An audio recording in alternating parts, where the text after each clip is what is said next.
The desiring machines. Okay. 1. Desiring production.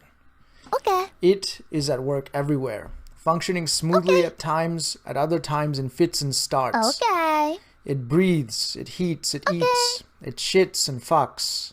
Okay. What a mistake to have ever said the id. Okay. Everywhere it is machines.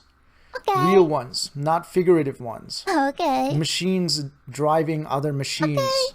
Machines being driven by other machines. With all the necessary couplings and connections. An organ machine is plugged into an energy source machine. The one produces a flow that the other interrupts. The breast is a machine that produces milk, and the mouth a machine coupled to it. The mouth of the anorexic wavers between several functions. Its possessor is uncertain as to whether it is an eating machine, an anal machine, a talking machine, or a breathing machine. Asthma attacks. Hence, we are all handymen, each with his little machines. For every organ machine, an energy machine, all the time flows and interruptions. Judge Schreiber has sunbeams in his ass, a solar anus, and rest assured that it works. Judge Schreiber feels something, produces something, and is capable of explaining the process theoretically. Something is produced, the effects of a machine, not mere metaphors. A schizophrenic out for a walk is a better model than a neurotic lying on the analyst's couch. A breath of fresh air, a relationship with the outside world. Lenz's stroll, for example, is reconstructed by Buchner. This walk outdoors is different from the moments when Lenz finds himself closeted with his pastor, who forces him to situate himself socially in relationship to the God of established religion, in relationship to his father, to his mother, while taking a stroll outdoors, on the other hand. He is in the mountains, amid falling snowflakes, with other gods or without any gods at all, without a family, without a father or a mother, with nature. What does my father want? Can he offer me more than that? Impossible. Leave me in peace. Everything is a machine, celestial machines. The stars are rainbows in the sky, alpine machines. All of them connected to those of his body. The continual whir of machines.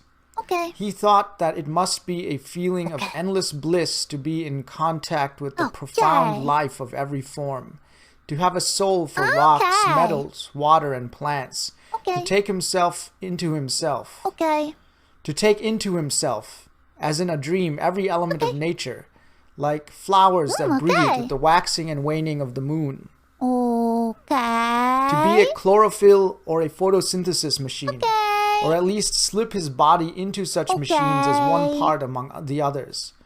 Lenz has projected himself back to a time before the man-nature dichotomy, before all the coordinates based on the fundamental dichotomy have been laid down. He does not live nature as nature, but as a process of production.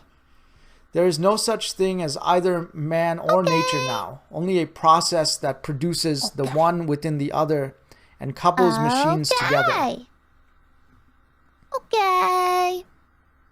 Producing machines. Desiring machines everywhere. Schizophrenic machines. All of species life. The self and the non-self. Outside and inside. No longer have any meaning whatsoever. Now that we have had a look at the stroll of a schizo, let us compare what happens when Samuel Beckett's characters decide to venture outdoors. Their various gaits and methods of self-locomotion constitute in and of themselves a finely tuned machine. And then there is the function of the bicycle in Beckett's works. What relationship does the bicycle horn machine have with the mother anus machine? What a rest to speak of bicycles and horns. Unfortunately, it is not of them I have to speak, but of her who brought me into the world, through the hole in her arse, if my memory is correct. It is often thought that Oedipus is an easy subject to deal with, something perfectly obvious, a given that is there from the very beginning. But that is not so at all. Oedipus presupposes a fantastic repression of desiring machines. And why are they repressed? To what end? Is it really necessary or desirable to submit to such repression? And what means are to be used to accomplish this? What ought to go inside the Oedipal triangle? What sort of thing is required to construct it? Are a bicycle horn and my mother's arse sufficient to do the job? Aren't there more important questions than these, however? Given a certain effect, what machine is capable of producing it? And given a certain machine, what can it be used for? Can we possibly guess, for instance, what a knife rest is used for if all we are given is a geometrical description of it? Or yet another example, on being confronted with a complete machine made up of 6 stones in the right-hand pocket of my coat. The pocket that serves as the source of the stones. 5 stones in the right-hand pocket of my trousers. And 5 in the left-hand pocket, transmission pockets. With the remaining pocket of my coat receiving the stones that have already been handled. As each of the stones moves from one pocket, as each of the stones moves forward from one pocket, how can we determine the effect of this circuit of distribution in which the mouth too plays a role as a stone-sucking machine? Where in this entire circuit do we find the production of sexual pleasure?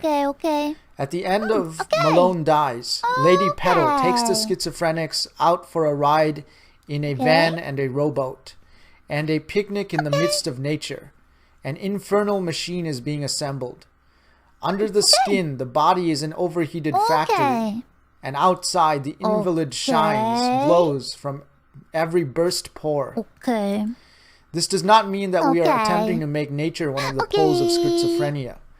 What the schizophrenic experiences, both as an individual and as a member of the human species, is not at all any one specific aspect of nature, but nature as a process of production.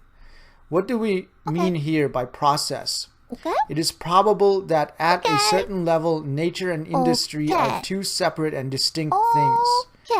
From one point of view, industry is the opposite of nature. From another, industry extracts its raw materials from nature. From yet another, it returns to its refuse to nature, and so on. Even within society, this characteristic man-nature, industry-nature, society-nature relationship is responsible for the distinction of relatively autonomous spheres that are called production, distribution, consumption. But in energy, this entire level of distinctions examined from the point of view of its formal developed structures presupposes, as Marx has demonstrated, not only the existence of capital and the division of labor, but also the false consciousness that the capitalist being necessarily acquires, both of itself and of the supposedly fixed elements within an overall process. For the real truth of the matter, the glaring sober truth that resides in delirium, is that there is no such thing as relatively independent spheres or circuits. Production is immediately consumption and a recording process, enregistrement, without any sort of mediation, and the recording process and consumption directly determine production, though they do so within the production process itself. Hence, everything is production. Production of productions, of actions, and of passions. Productions of recording processes, of distributions and coordinates that serve as points of reference. Productions of consumptions, of sensual pleasures, of anxieties, and of pain. Everything is production, since the recording processes are immediately consumed, immediately consummated, and these consumptions are directly reproduced. This is the first meaning of process as we use the term, incorporating recording and consumption within production itself, thus making them the productions of one and the same process. Second, we make no distinction between man and nature. The human essence of nature and the natural essence of man become one within nature in the form of production or industry. just as they do within the life of man as a species. Okay.